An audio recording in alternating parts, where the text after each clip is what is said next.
White Tower Hamburgers was a fast food restaurant chain that was founded in 1926 and closed in 2022.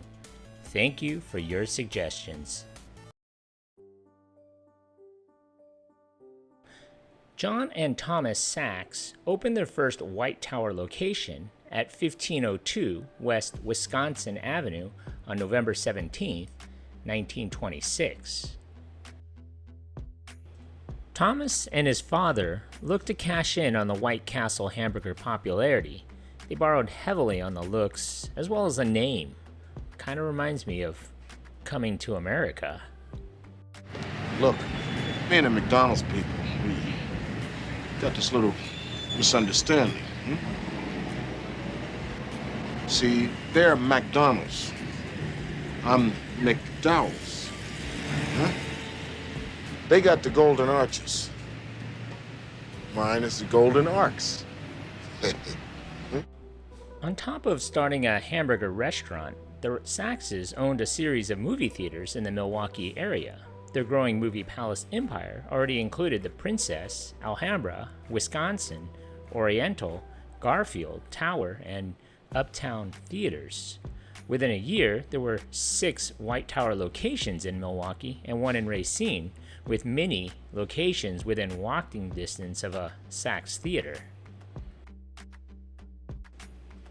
These lunchrooms were remembered for their unique architecture: white, impossibly clean, stylized medieval castles. The bright white buildings were intentionally designed to contrast the coal-stained downtown buildings. Restaurants were laid out in polished chrome and white tile. Staffed by Towerettes, female employees in white nurses' outfits, the original White Towers were immaculate. The Sachs family used white to sell the idea that dining out could be both affordable and clean. The lunchroom served a simple menu for a blue-collared crowd, including 5-cent hamburgers, coffee, ham sandwiches, pies, donuts, and soda, all available 24 hours a day, 7 days a week. In 1929, White Tower put 30 locations in Detroit alone. And during the Depression, White Tower expanded to 130 locations, placing many of its restaurants near train and trolley stops. In 1929, White Castle sued White Tower for both territorial disputes as well as copyright infringements. The Minnesota case ended in 1930 in favor of White Castle, forcing White Tower to end its use of similar building designs, slogans, and names, along with having to pay them $82,000. White Castle refrained from forcing a name change for White Tower, but did require new locations to pay a royalty fee and to send photos of new locations. Having to change its look, White Tower first used an Art Deco, then modernistic designs. White Towers were built in Chicago, Cleveland, Detroit, Philadelphia, Pittsburgh, New York, Boston, and other large cities.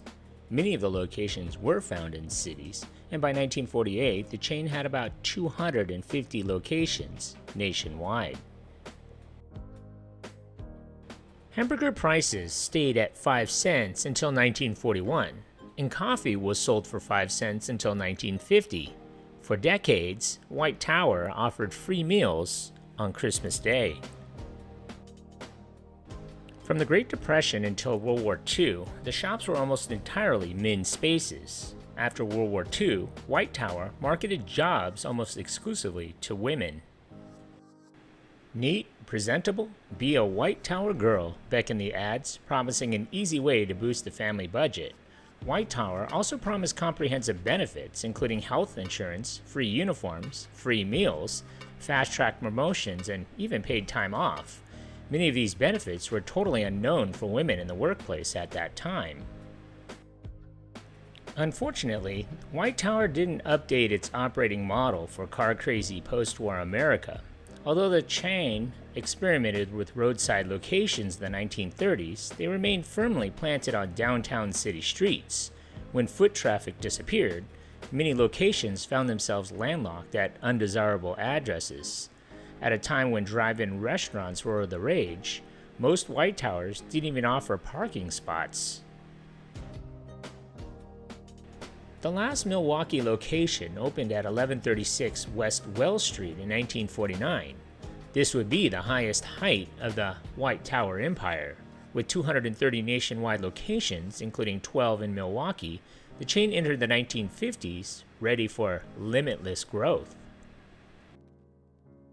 The expressway era changed everything. A decade later, half the stores were already gone, and the surviving locations weren't faring well. White Tower's tiny stores had always existed in those in-between urban spaces that were too small for any other commercial development. This strategy didn't anticipate that those in-between spaces would someday be needed for parking. In 1970, Thomas E. Sachs would retire, handing over control to his son Brock Sachs as president of White Tower Management Corporation. In 1976, he would rename the White Tower Corporation to Tom Brock Corporation.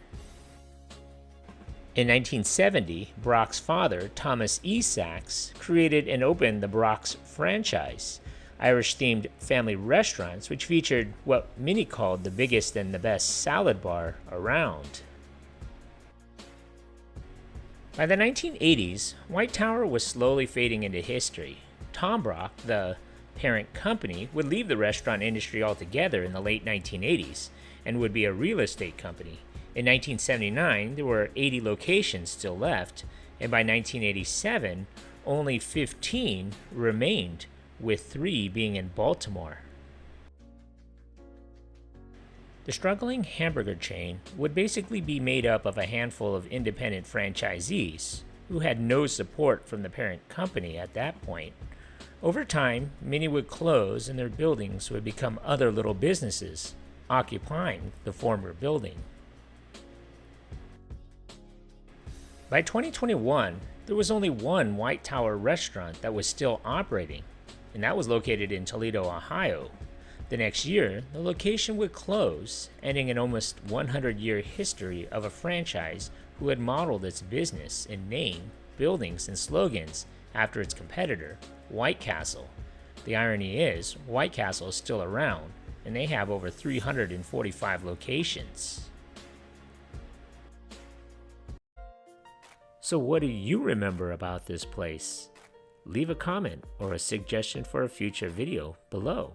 And if you haven't already, hit that like button and don't forget to subscribe to my channel. Thanks for watching.